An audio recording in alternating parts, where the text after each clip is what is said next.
जय भीम करने के लिए नहीं कि बंद कमरे में अलग जय भीम और बाहर वाले निकल के अलग जय भीम। हमारी एक ही जय भीम में 24 घंटे खुलेआम जय भीम चलती है, न कमरों के अंदर चलती न कमरों के बाहर चलती।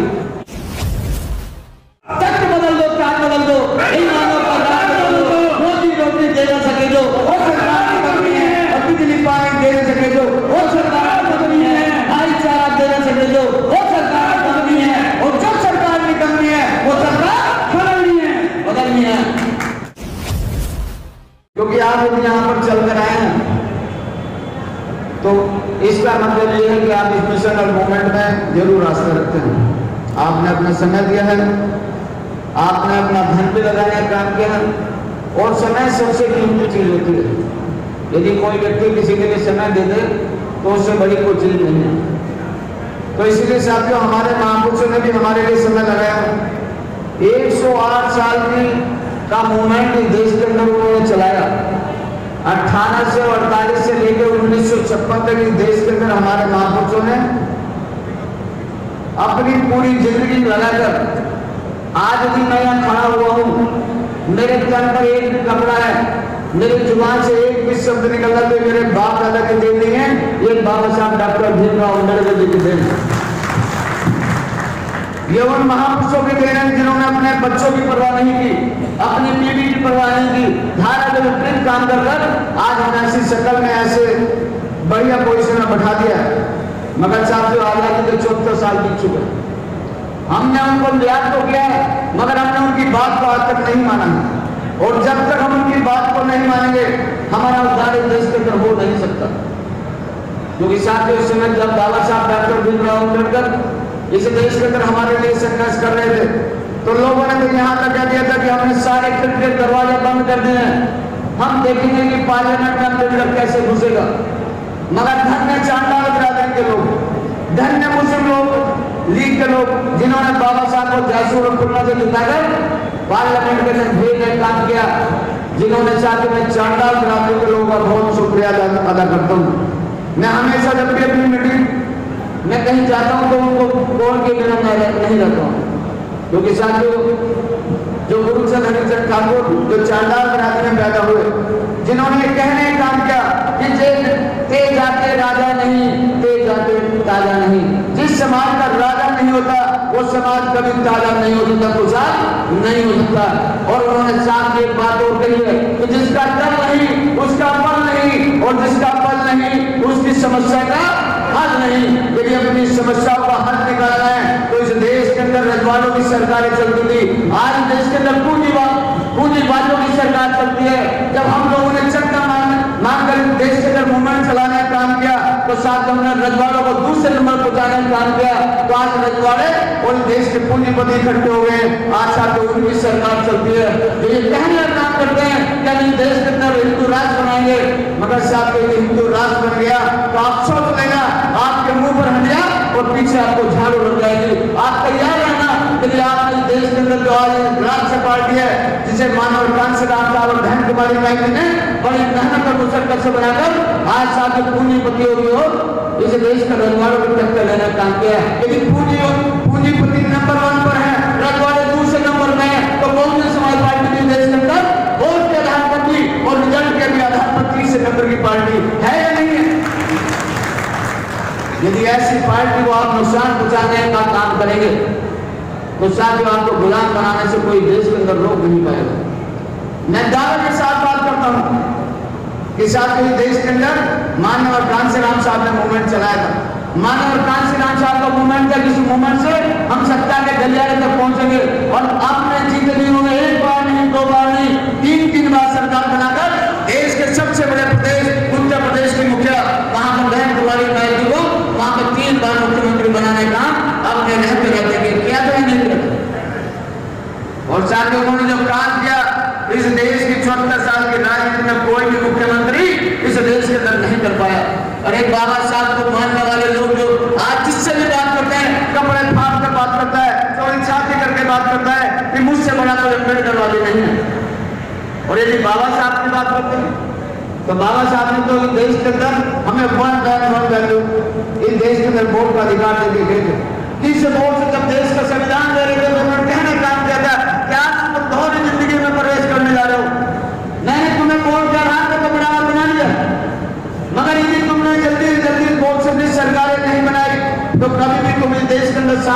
स्तर पर और आर्थिक स्तर पर गैर बराबरी की जिंदगी जीने का काम करोगे।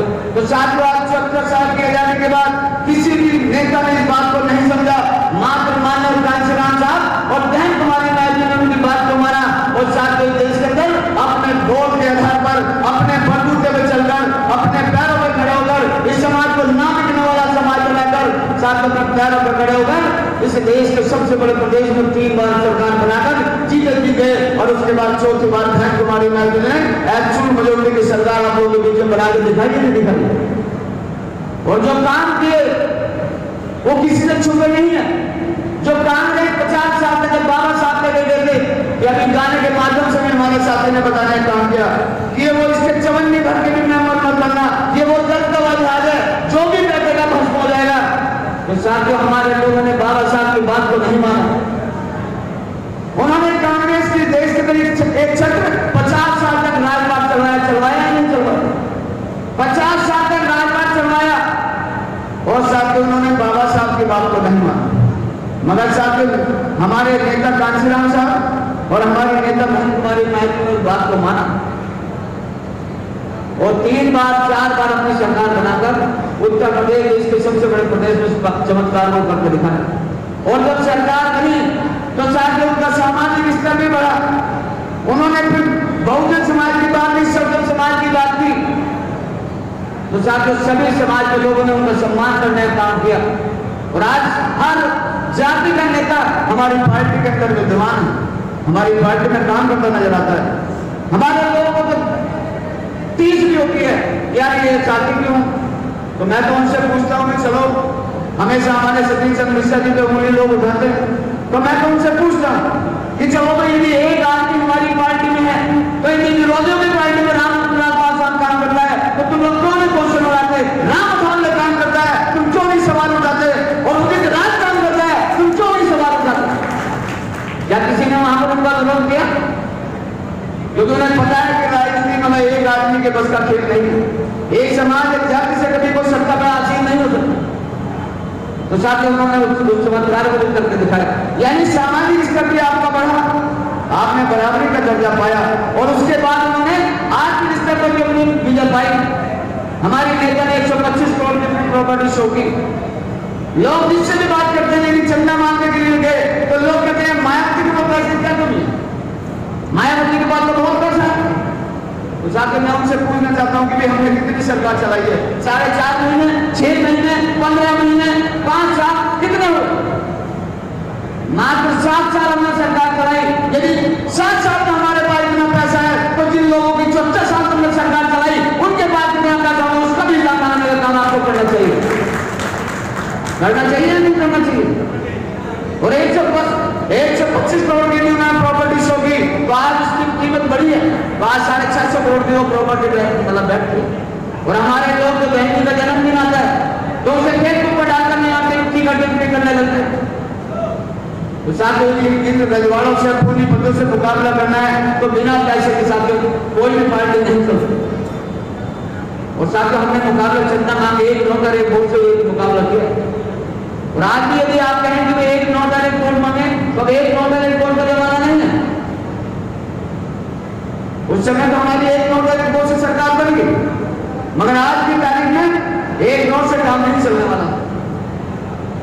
आज जो सिनेरियो है आप लोग देख रहे हैं कि किस तरह लोग चुनाव लड़ते हैं, किस तरह बदमाश से चुनाव होती है, किस तरह पैसा खर्च करने का काम करते हैं।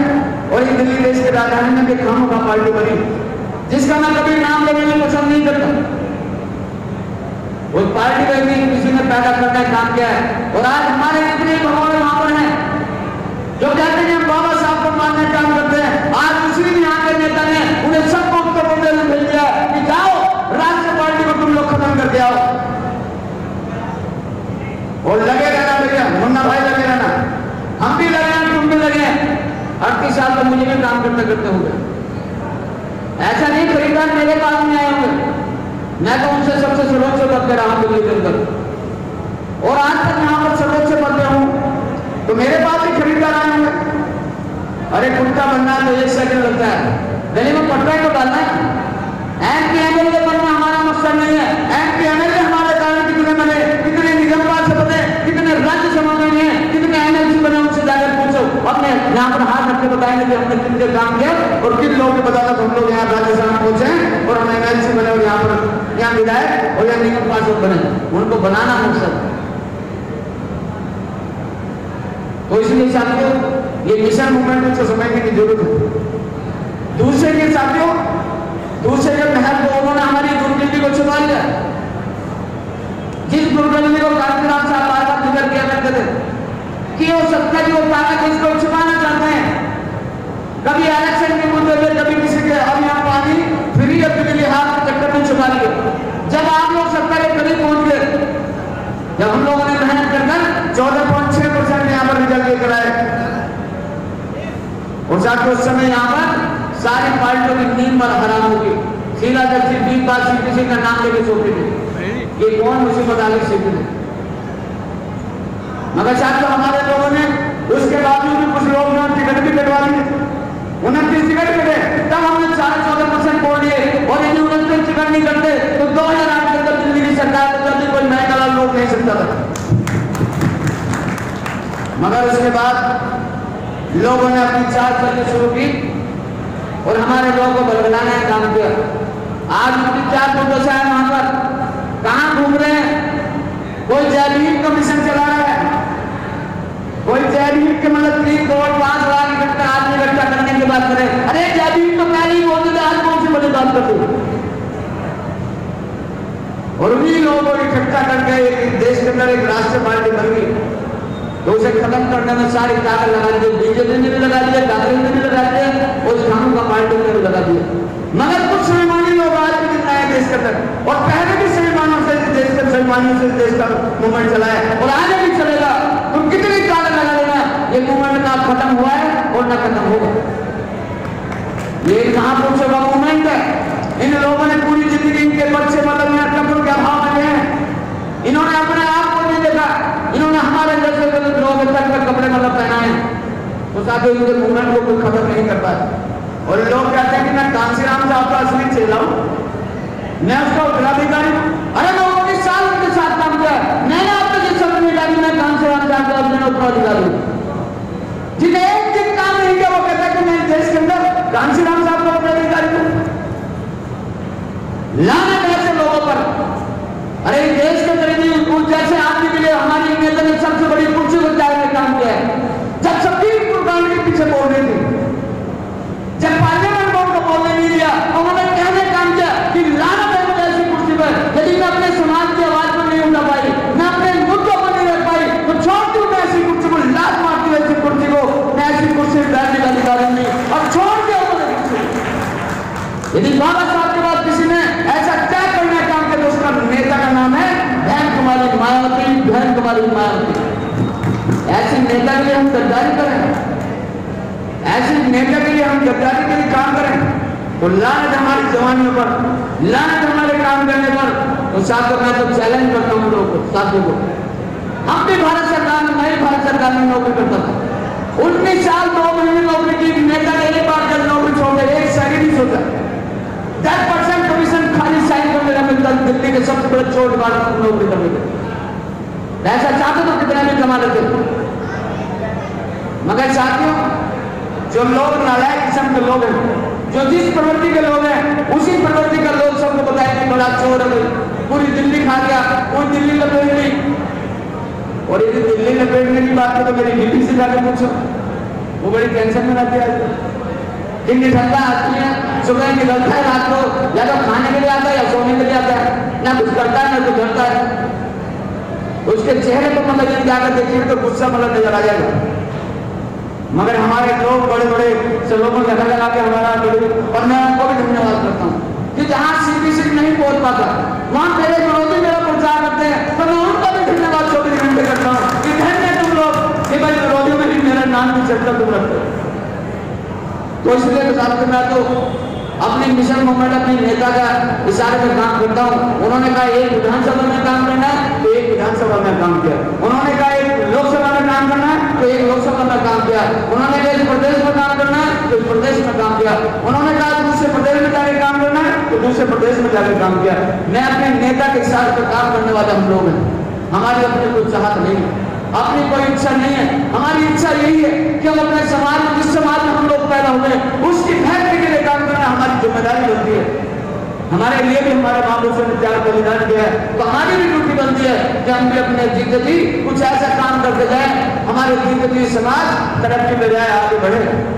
मगर साथियों, क्योंकि चालाक मक्कारों की संख्या ज्यादा है, तो जब मक्कार चालाक ज्यादा हो गए तो उन्होंने हमारे समाज को गुमराह कर दिया। मगर हम निकलेंगे अब और हम देखेंगे उनकी मक्कारी और हम समझाने का काम करेंगे कि भाई तुम्हें तो बड़ा नाय था, मतलब इन पर एक खामोखा पार्टी पर हमारे सामने ही बता रहे थे कि जब राज्यसभा बनने की बात आई तो सबसे ज्यादा यहाँ वाल्मीकि समाज के लोगों ने वोट देने का काम किया। दो ही बढ़िया पैदा धरती को हुए, एक गांधी बढ़िया पैदा हुआ, वो वहां मंदिर मार कर 4 दिन लेटा था, तो ये सारे वाल्मीकि समाज के पुलिस हो गए, तो आज तक सारा वोट उसको देते रहे। ये दूसरा बढ़िया पैदा हुआ, ये झाड़ू का चुनाव चल रहा है, मैं उस समय नई दिल्ली चुनाव लड़ा रहा था।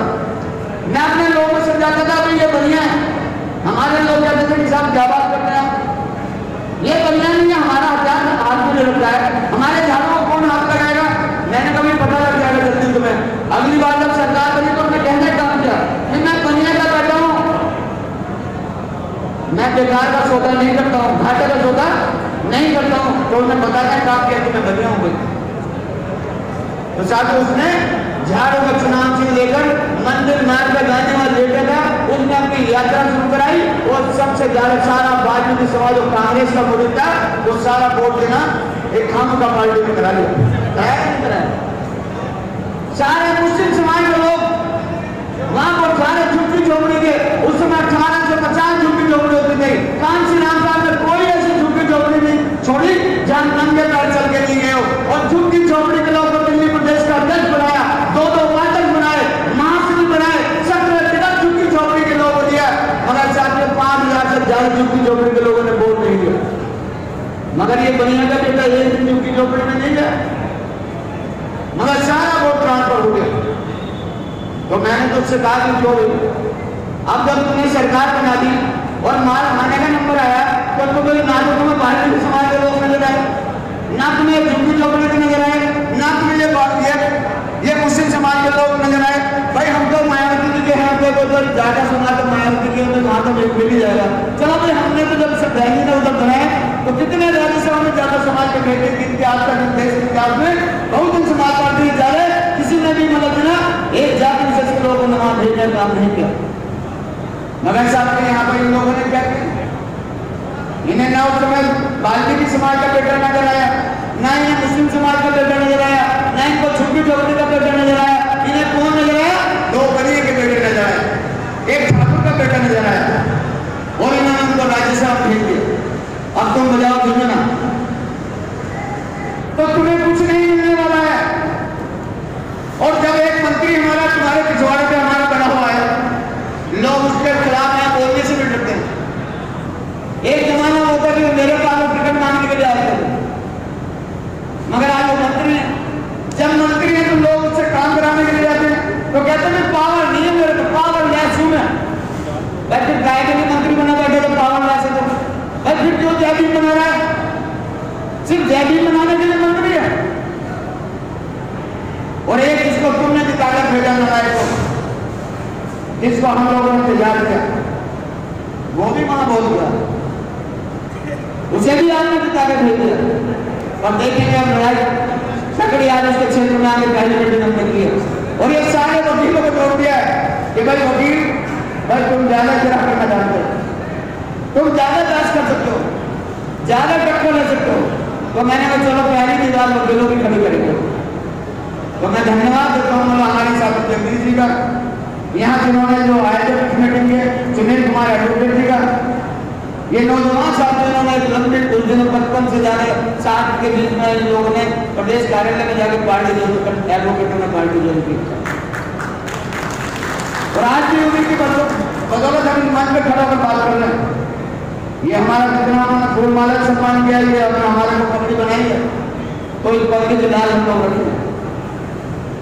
और यहाँ से आप इस दिल्ली के अंदर आज ये हड़ताल के प्रोग्राम दिल्ली के अंदर टर्निंग पॉइंट बनेगा। दिल्ली के अंदर टर्निंग पॉइंट बनेगा और 2 चमचे जो दलाल वहां गए हैं उनके लिए एक सफल अभियान चलाने का काम हम लोग करेंगे। क्या आप लोग करेंगे? हाथ बढ़ा करके बात करेंगे। मैंने एक भी बात यदि कही है, यदि अपने लिए इनका हाथ खड़ा करना मत करना, और यदि मिशन मूवमेंट के लिए बात कर रही है, ऐसे दलालों को सजा देने की बात की है, तो हाथ खड़ा करके बात करें। क्योंकि एक ही वोट चुनाव के हाथ में देंगे और बहुजन समाज पार्टी को दिल्ली प्रदेश में जिताने का काम करेंगे। तख्त बदल दो, काज बदल दो, ईमानों का राज बदल दो, रोटी दे ना सके जो वो सरकार की कमी है, और बिजली पानी दे ना सके जो वो सरकार की कमी है, भाईचारा दे ना सके जो वो सरकार की कमी है, और जो सरकार की कमी है वो सरकार बदलनी है। तो बिना इसको बदले हम लोग छोड़ेंगे नहीं। मैं तो सन 82 में इस मूवमेंट में लगा था। मेरी उम्र 7 साल की हो गई है, मेरी शक्ल से 7 साल नहीं कर रहा हूँ। मेरा 2 साल की 17-18 साल का है। ये लोग रोज पूछते हैं साहब बुढ़े कब होंगे? मैं कहा जब तुम सारे बुढ़े हो जाओगे तब बुढ़ा होगा। चिंता नहीं करना। ये गंगा हमारा गाड़ी कान बजा रहा है। बुढ़ाड़ी विधानसभा में कहकर मजा कर जब जहां देखता हूं वहीं नहीं करता लगता है। तो साथ इसलिए मैं आप लोगों को, क्योंकि अंदर यहाँ दिमाग में सिर्फ मिशन और मूवमेंट के अपने महापुरुषों के त्याग के अलावा कोई दूसरी चीज नहीं है। स्वार्थ नाम की चीज नहीं है। अरे स्वार्थ हमने अपनी कलम को छोड़ दिया, अपनी नौकरी को छोड़ दिया। जहां तक प्रोजेक्ट उन्नीस दादागिरी से लेते थे कि नहीं साइन फाइल को तब देने जब तक कमीशन यहाँ पर डर देने के कर पैसा तो वहां भी कमा सकते, और पैसे तो वैसे भी कमाती है। 10 बार कपड़े उतारते सुबह शाम तक। उस पैसे की कीमत नहीं है, सम्मान के लिए तो सम्मान की कीमत है। और इन महापुरुषों का जो मूवमेंट है, ये सम्मान का मूवमेंट है। किसी के घुट में टेक कर मतलब ना जय भीम करने का, जय भीम मिशन मनाने का मतलब ना ये मूवमेंट नहीं है।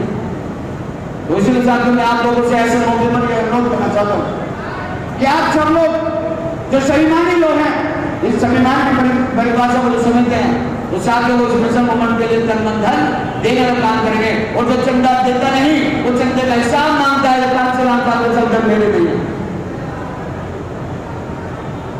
तो जिन्हें पता है कि मूवमेंट पैसे से चलता है वो पैसा देते हैं, और हमारे नेता के जन्मदिन पे देते हैं। वो जन्मदिन तो मेरा बहन जी जन्मदिन भी नहीं मनाती है लोग, मगर कांशीराम साहब ने बहन जी के जन्मदिन को सेलेक्ट किया और उन्होंने सबसे कमजोर चीज को सबसे ताकतवर बनाने का इतिहास इस देश के निर्माण और कांशीराम साहब ने किया। इस देश में सबसे यदि कमजोर कोई चीज थी दलित, और दलित में भी सबसे बड़ी महादलित थी तो महिला थी। इसलिए मानव कांशीराम साहब ने मायावती को सबसे ज्यादा पावरफुल बनाकर इस देश के अंदर ध्यान देने का काम किया कि महिला भी जिसको गवर्नमेंट नहीं समझा कि गौर पछोड़दारी ये सब है कानून के अधिकारी। यदि ऐसी चीज को उन्होंने सबसे ताकतवर बनाने का काम किया तो धन्य कांशीराम साहब कि इस धरती पर मैं तो गर्व महसूस करता हूँ कि ऐसे नेताओं को लेकर काम करता हूँ। मेरी जिंदगी भी यदि इस काम के लिए लग जाएगी तो साथ उसकी परवाह नहीं। और जब तक तुम एक भी सांस शरीर के अंदर है, बहुजन मूवमेंट के लिए, बहुजन समाज के लिए काम करेंगे। अपने नेता की मतलब पहले पर देना जो हम लोगों ने नारा लगाया, कांशीराम साहब ने सिखाया कि मेहनत तेरी सोच पर पहरा देंगे ओके। तो साथियों एक पहरा उनके कदमों पर हमारा रहेगा, उनकी मिशन और मूवमेंट के लिए रहेगा, किसी की गुलामी के लिए नहीं रहेगा, किसी के घर में चलकर उसके जय भीम करने के लिए नहीं कि बंद करने में अलग जय भीम और बाहर वाले निकल के अलग जय भीम। हमारी एक ही जय भीम में 24 घंटे खुलेआम जय भीम चलती है, न कमरों के अंदर चलती न कमरों के बाहर चलती। तो साथ में आप लोगों से ऐसे मौके पर आप सबको धन्यवाद करना चाहता हूँ। मैं अपनी बात को यही खत्म करूंगा। जय भीम, जय भारत।